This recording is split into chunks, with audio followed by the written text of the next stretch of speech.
Halo pemirsa, selamat pagi. Ya, apa kabar pemirsa TVR Parlemen? Kita berjumpa lagi dalam program TVR 09 bersama saya Dadi Ramadan dan juga rekan saya. Saya Reni Reski. Dalam 30 menit ke depan pemirsa kami akan sajikan kepada Anda sejumlah berita nasional khususnya dari sudut pandang DPR RI sebagai referensi Anda dalam memahami dinamika politik, hukum, ekonomi, sosial, dan juga budaya di Indonesia. Dan pemirsa TVR Parlemen, inilah TVR 09 selengkapnya.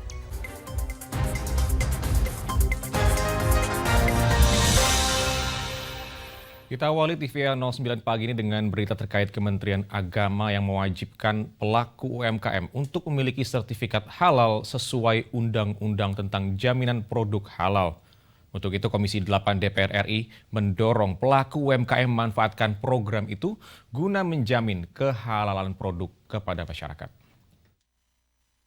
Kementerian Agama mewajibkan pelaku UMKM untuk memiliki sertifikat halal sesuai Undang-Undang Nomor 33 Tahun 2014 tentang Jaminan Produk Halal. Untuk itu, Komisi 8 DPR RI mendorong pelaku UMKM memanfaatkan program itu guna menjamin kehalalan produk kepada masyarakat. Anggota Komisi 8 DPR RI Wisnu Wijaya Adiputra menyampaikan, Badan Penyelenggara Jaminan Produk Halal atau BPJPH akan memfasilitasi sertifikasi halal bagi pelaku usaha mikro dan kecil atau UMKM.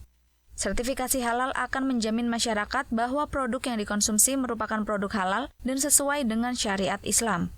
Terkait sertifikasi halal ya dari Komisi 8 sebetulnya membawahi ada yaitu yang namanya BPJPH. Jadi sertifikasi halal ini sangatlah penting bagi kita yang mayoritas muslim di negara Indonesia karena kita hari ini sangat membutuhkan keyakinan akan apa yang kita konsumsi, makanan, minuman, kesehatan dan lain sebagainya dari zat yang halal.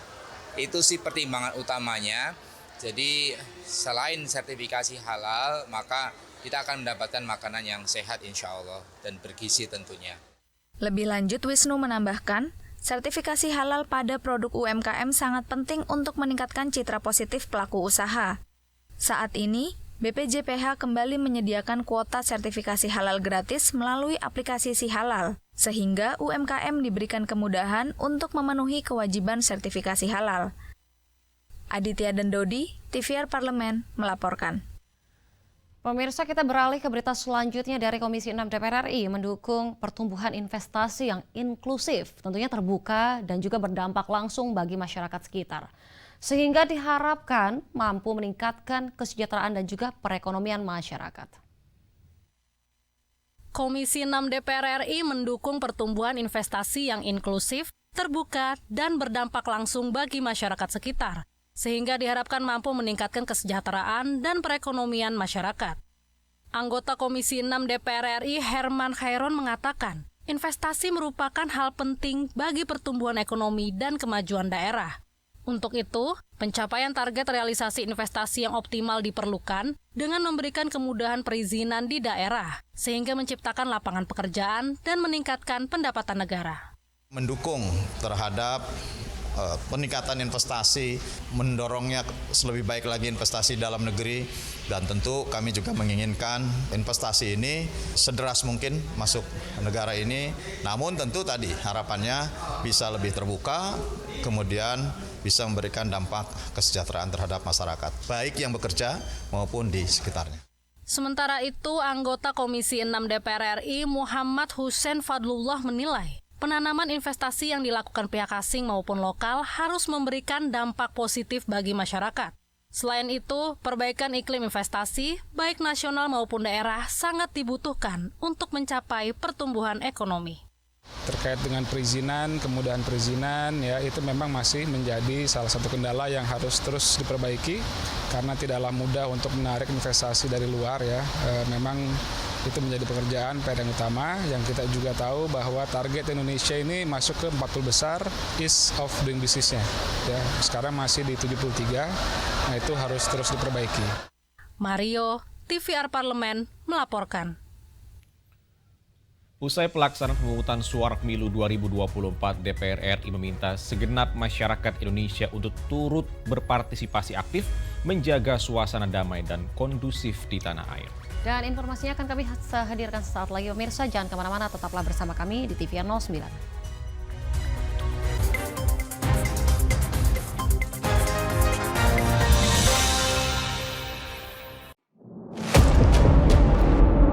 Sini ditambang. Konflik yang terjadi, Warga sini tidak mengizinkan. masalah yang tersisihkan menjadi kesenjangan sosial. Ya namanya rakyat kecil gak bisa apa-apa, mau komplain juga gak didengar. Sebab apa? Itu menyangkut isi perut kami semua. Bagaimana memutus keterbatasan untuk didengar? Jadi kalau misalnya masyarakat sudah merasa tidak lagi ada yang memperjuangkan aspirasinya, maka masyarakat memang sangat berhak untuk meminta dewan yang mewakili mereka di parlemen. Kami menyusuri batas-batas peristiwa, mengurai berbagai polemik yang terjadi, meluruhkan suara-suara marginal, menjadi nyata dalam setiap aspirasi, melaksanakan tugasnya sebagai wakil rakyat. Saksikan Aksi Dewan setiap hari Senin dan Rabu pukul 10.30 waktu Indonesia Barat, hanya di TVR Parlemen.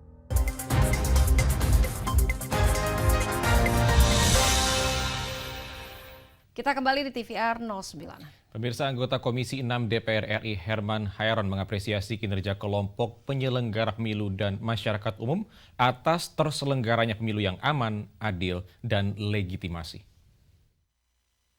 Usai pelaksanaan pemungutan suara pemilu 2024, DPR RI meminta segenap masyarakat Indonesia untuk berpartisipasi aktif, menjaga suasana damai dan kondusif di tanah air. Meski beberapa daerah harus menjalani pemilihan ulang karena kendala bencana alam, anggota Komisi 6 DPR RI Herman Hairon mengapresiasi kinerja kelompok penyelenggara pemilu dan masyarakat umum atas terselenggaranya pemilu yang aman, adil, dan legitimasi. Di tengah hasil pemilu yang sedang berjalan, Herman mengajak masyarakat untuk mengawal hingga keputusan resmi dari KPU. Kelancaran dan legitimasi hasil pemilu ini sedang berjalan dan masyarakat terus harus kawal. Tentu kita juga harus menjaga agar pemilu tetap sampai nanti pada saatnya diumumkan oleh KPU RI, kita tetap dalam koridor, ya, dalam koridor jujur, adil, langsung, umum, bebas, dan rahasia, karena itu adalah prinsip-prinsip dasar kepemiluan yang demokratis. Nah, oleh karena itu juga rakyat harus turut serta di dalam menjaganya, dan masyarakat, seluruh lapisan masyarakat juga turut mengawalnya. Jangan sampai pada akhirnya banyak hal yang menjadi kecurigaan, bahkan terjadi kecurangan, karena ini juga akan mengurangi kadar dari legitimasi publik terhadap pelaksanaan pemilu. Herman menilai penyelenggaraan pemilu tahun ini lebih baik dibandingkan pemilu sebelumnya. Meski terjadi perbedaan pendapat, Herman melihat hal ini merupakan bagian dari dinamika perpolitikan tanah air. Mario, TVR Parlemen, melaporkan. Lifting minyak pada tahun 2023 tentunya mengalami kelandaian dan tidak mencapai target nasional. Di sini pemirsa, Komisi 7 DPR RI mendorong penambahan sumur dan juga pembaharuan teknologi. Tentunya guna mencapai target lifting minyak dalam negeri. Lifting minyak pada tahun 2023 mengalami kelandaian dan tidak mencapai target nasional. Komisi 7 DPR RI dorong penambahan sumur dan pembaruan teknologi guna mencapai target lifting minyak dalam negeri. Wakil Ketua Komisi 7 DPR RI Bambang Haryadi meminta sektor industri hulu migas bekerja maksimal dan meningkatkan produksi minyak. Maka diperlukan tambahan sumur dan penerapan teknologi pengeboran yang mahir. Selain itu, ia berharap Pertamina EP mampu mempercepat proses tender untuk mencapai target lifting minyak tahun 2024 sebesar 635.000 barel.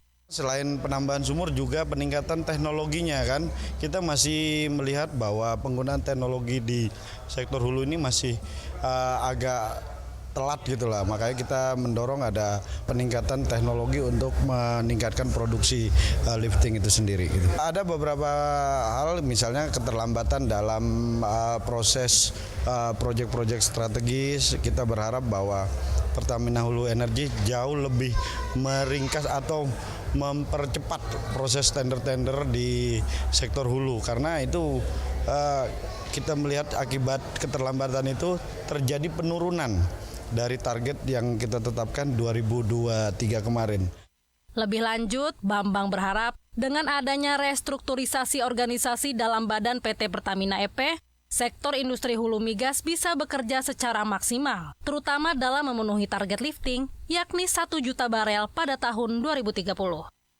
Dari Jawa Timur, Vinita, TVR Parlemen, melaporkan.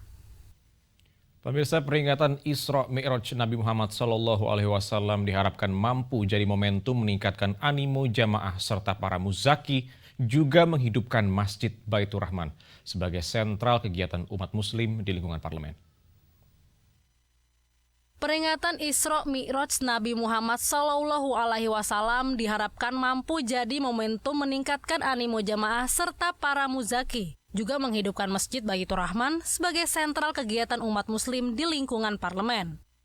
Dewan Kemakmuran Masjid Baitur Rahman DPR RI bekerja sama dengan Kopri Setjen DPR RI serta Unit Pengumpulan Zakat Setjen DPR RI menggelar peringatan Isra Mi'raj Nabi Muhammad SAW dengan tema momentum meningkatkan kualitas ibadah dan peduli sosial. Ketua UPZ Setjen DPR RI Indra Pahlevi menyampaikan rencana pendirian Rumah Quran Baitur Rahman yang akan diluncurkan mulai Ramadan tahun ini. Kita pengen tingkatin menjadi rumah Quran seperti rumah Quran yang lain. Nah, tentu juga nanti dengan guru yang profesional ya. Jadi guru ngaji itu juga sama hebatnya dengan guru-guru yang lain, dan saya lihat antusiasme jamaah juga semakin tinggi untuk belajar Al-Quran di Masjid Baitur Rahman ini. Lebih lanjut, Ketua DKM Baitur Rahman DPR RI Suratna mengatakan, terkait dana zakat, DKM memusatkan penyalurannya melalui UPZ dan selalu berkoordinasi agar penyalurannya lebih tertata dan terorganisir dengan baik. Agar seluruh dana-dana pengumpulan yang berkaitan dengan zakat akan kami konsentrasikan ke UPZ supaya pengelolaannya lebih jelas. Sehingga kami selalu berkoordinasi sehingga nanti juga kembali kepada DKM untuk umat dalam pengelolaan kegiatan Masjid Baitur Rahman. Halim dan Gunarso, TVR Parlemen melaporkan. Pemirsa, harga rata-rata beras nasional di tingkat pedagang eceran tentunya naik signifikan dibandingkan sepekan yang lalu. Dan DPR RI telah mengingatkan pemerintah untuk mewaspadai fenomena kenaikan beras ini. Tentunya informasi selengkapnya akan kami hadirkan sesaat lagi pemirsa. Jangan kemana-mana, tetaplah bersama kami di TVR 09.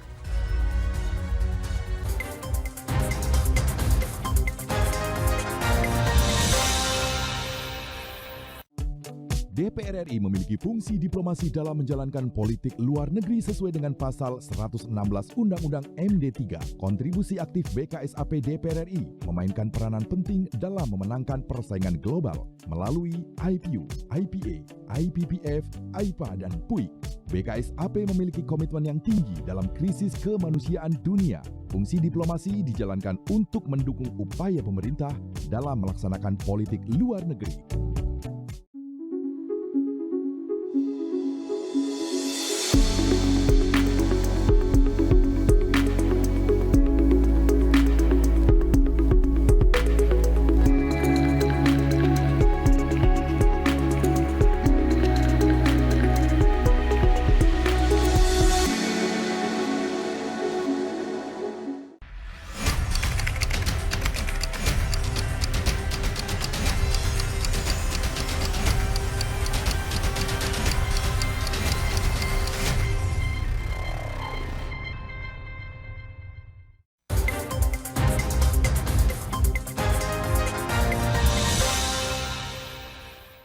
Kita kembali di TVR 09. Pemirsa, saat ini masyarakat tengah menghadapi tekanan yang lebih berat akibat kenaikan sejumlah harga bahan pokok. Dan ini tentunya Dadi biasanya memang menjelang bulan Ramadan pastinya harga bahan pokok pasti melonjak ya. Dan utamanya juga beras ini ya. Betul sekali. Salah satunya adalah kenaikan harga beras seperti Dadi bilang tadi sepekan terakhir ini pemirsa. DPR RI di sini tentunya terus mengingatkan pemerintah untuk melakukan operasi pasar dalam mengatasi kenaikan harga. Dan apa saja tanggapan DPR mengenai kenaikan sejumlah harga bahan pokok ini? Saksikan informasi selengkapnya dalam segmen editorial Parlemen. Berikut ini.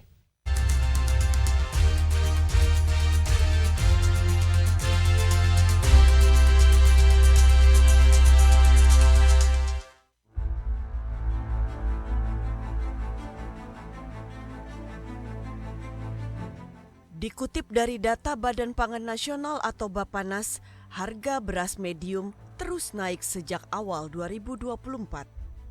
Di minggu ketiga Februari 2024, beras premium menyentuh Rp15.110 per kilogram. Pada Januari 2024, terus naik hingga menyentuh harga Rp16.230 per kilogram. Sedangkan BPS mencatat rata-rata harga beras medium di akhir Januari 2024 sebesar Rp13.310 per kilogram.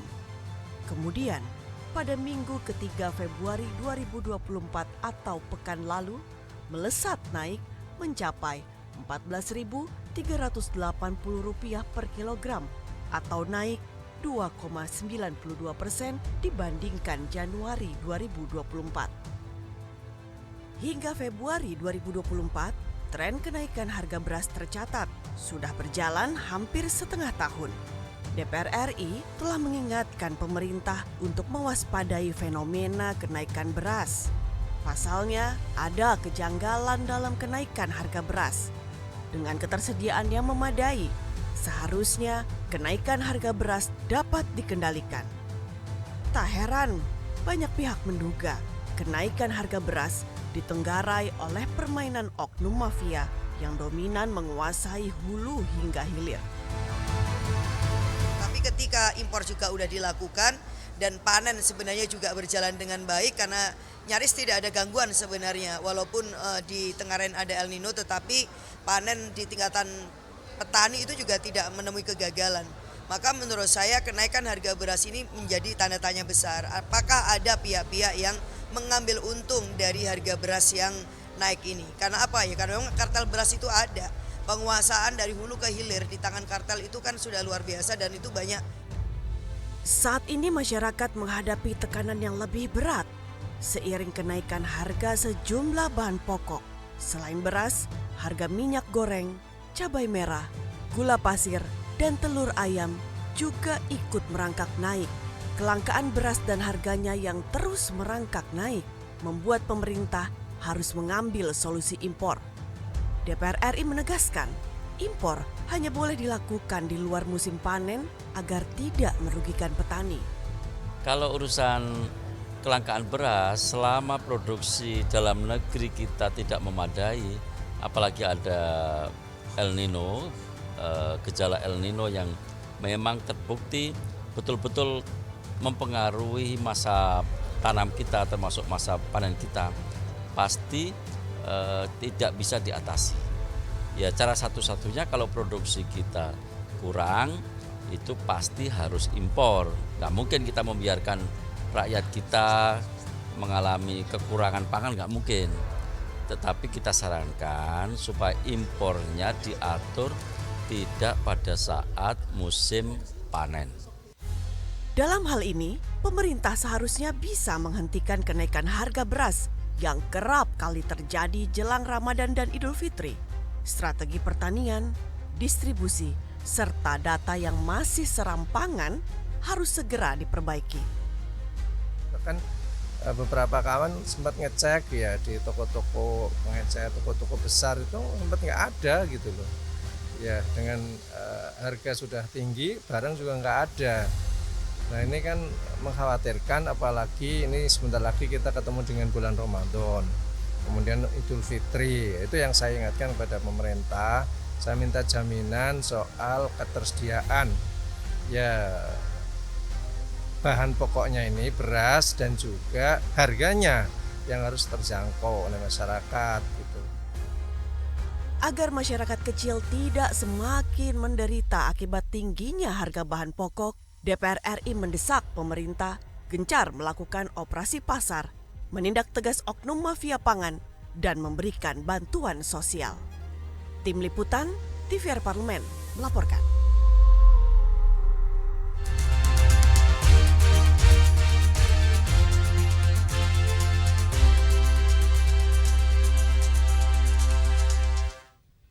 Ya pemirsa, makeup tentunya menjadi hal yang sudah melekat dalam diri sebagian besar wanita. Seperti saya ini tadi, tidak lepas dari makeup sehari-hari. Penting sekali untuk perempuan ya. Ya betul, yang selalu ingin tampil fresh di tengah kesibukannya. Betul sekali, dan juga tentunya makeup ini sehari-hari ya, makeup yang simple atau makeup sehari-hari ini menjadi salah satu pilihan untuk diaplikasikan. Dan bagaimana pemirsa tips makeup untuk sehari-hari? Jangan kemana-mana, informasi yang akan kami hadirkan sesaat lagi, tetaplah di TVR 09.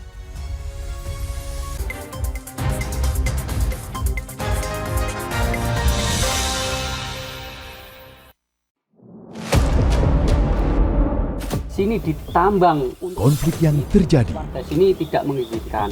masalah yang tersisihkan menjadi kesenjangan sosial. Ya namanya rakyat kecil gak bisa apa-apa, mau komplain juga gak didengar. Sebab apa? Itu menyangkut isi perut kami semua. Bagaimana memutus keterbatasan untuk didengar? Jadi kalau misalnya masyarakat sudah merasa tidak lagi ada yang memperjuangkan aspirasinya, maka masyarakat memang sangat berhak untuk meminta dewan yang mewakili mereka di parlemen. Kami menyusuri batas-batas peristiwa, mengurai berbagai polemik yang terjadi, meluruhkan suara-suara marginal, menjadi nyata dalam setiap aspirasi, melaksanakan tugasnya sebagai wakil rakyat. Saksikan Aksi Dewan setiap hari Senin dan Rabu pukul 10.30 waktu Indonesia Barat, hanya di TVR Parlemen.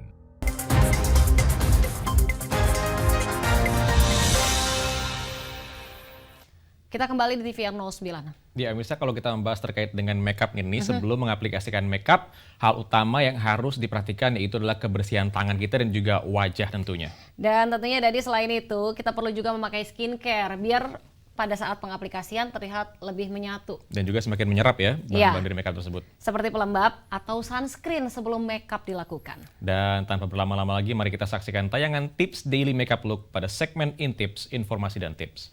Berikut ini.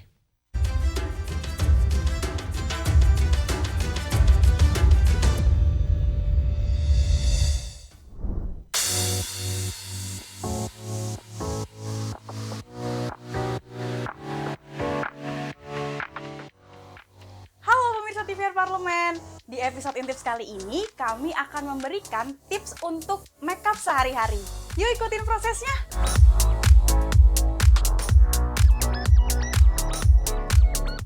Pemirsa, pastikan wajah kalian sebelum bermakeup itu sudah bersih, sudah dicuci, dan sudah memakai skincare yang kalian butuhkan, seperti pelembab dan sunscreen. Nah pemirsa, untuk daily look juga diperlukan penataan rambut, dan hari ini aku akan dibantu sama partner aku. Kita mulai makeup ya. Karena untuk daily makeup, aku hanya akan menggunakan concealer.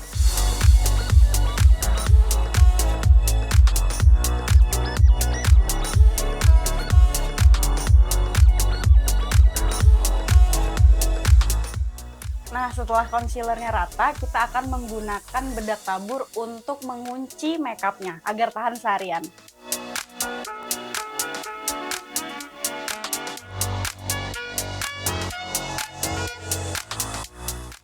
Di sini, aku akan menggunakan kuas untuk bedak padat agar hasilnya terlihat lebih natural. Nah, untuk tahap selanjutnya, aku akan menggunakan korektor berwarna gelap seperti ini. Ini berfungsi untuk mengkoreksi dan memberikan dimensi pada wajah.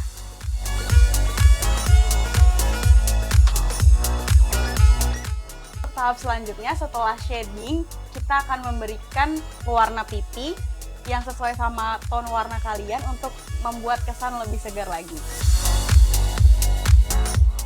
Sedikit tips untuk kalian yang suka banget sama Korean look makeup, blush on ini bisa diaplikasikan di bagian hidung kalian. Nah, ini pasti udah kelihatan kan bedanya? Terlihat lebih segar, lebih cute. Nah, tahap selanjutnya aku akan membuat alis. Ini pasti tahap yang sangat ditunggu-tunggu, ya kan? Yuk, aku praktekin ya. Nah, untuk membuat alis, kalian bisa membingkai bagian bawah dari alis kalian dan juga bagian atas, lalu mengisinya dengan pelan-pelan. Setelah itu, kalian sisir menggunakan spoolie. selanjutnya kita bisa menggunakan korektor berwarna terang untuk mengkoreksi lagi bagian bawah alis supaya terlihat lebih rapi.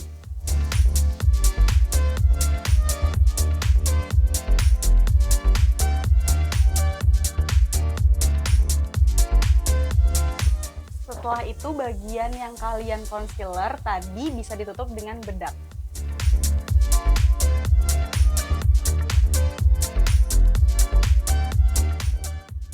Nah, selanjutnya aku akan mengaplikasikan eyeshadow. Di sini aku akan menggunakan warna-warna natural yang akan cocok digunakan seharian, seperti warna coklat muda, dan juga ada warna pink muda, lalu ada warna krem di sini. Ini bisa kita mix dan kita gunakan sesuai dengan kebutuhan. Nah, untuk sehari-hari warna seperti yang aku praktekkan ini sudah sangat cocok karena terlihat segar tapi juga tidak terlalu mencolok. Kalau kalian nggak nyaman dengan memakai bulu mata untuk tampilan sehari-hari, kita bisa menggantinya dengan maskara. Sekarang aku mau jepit bulu mata dulu ya.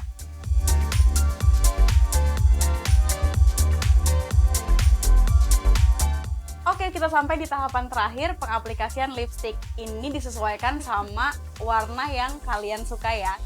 Aku memilih warna nude yang seperti ini ya.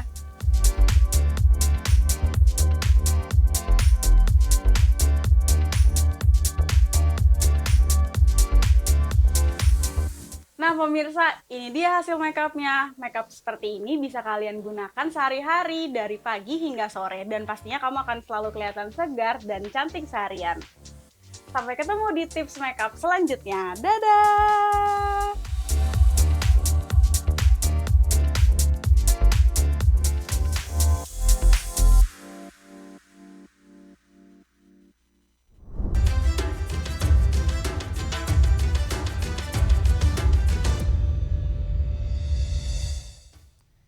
Baik pemirsa, tentunya informasi tadi sekaligus menutup jumpa kita pagi ini dan juga di penghujung acara kami informasikan kepada Anda bahwa saat ini DPR RI sedang memasuki masa reses di mana seluruh anggota dewan kembali ke daerah pemilihannya masing-masing untuk melaksanakan fungsi representasi DPR RI, menyerap dan juga menindaklanjuti dan memberikan pertanggungjawaban kepada konstituen di daerah pemilihannya. Dan sejumlah agenda serta program DPR RI lainnya masih dapat Anda saksikan secara langsung di TVR Parlemen melalui kanal utama, kanal komisi, dan kanal alat kelengkapan dewan lainnya yang dapat Anda akses di tvr.dpr.go.id. Pemirsa TVR Parlemen, demikian TVR 09 edisi pagi ini. Segenap kru TVR Parlemen yang bertugas hari ini mengucapkan terima kasih telah menyaksikan TVR 09. Saya Rinda Reski dan juga rekan saya Dede Ramadan, sampai jumpa di TVR 09 esok hari. TVR Parlemen, referensi Indonesia.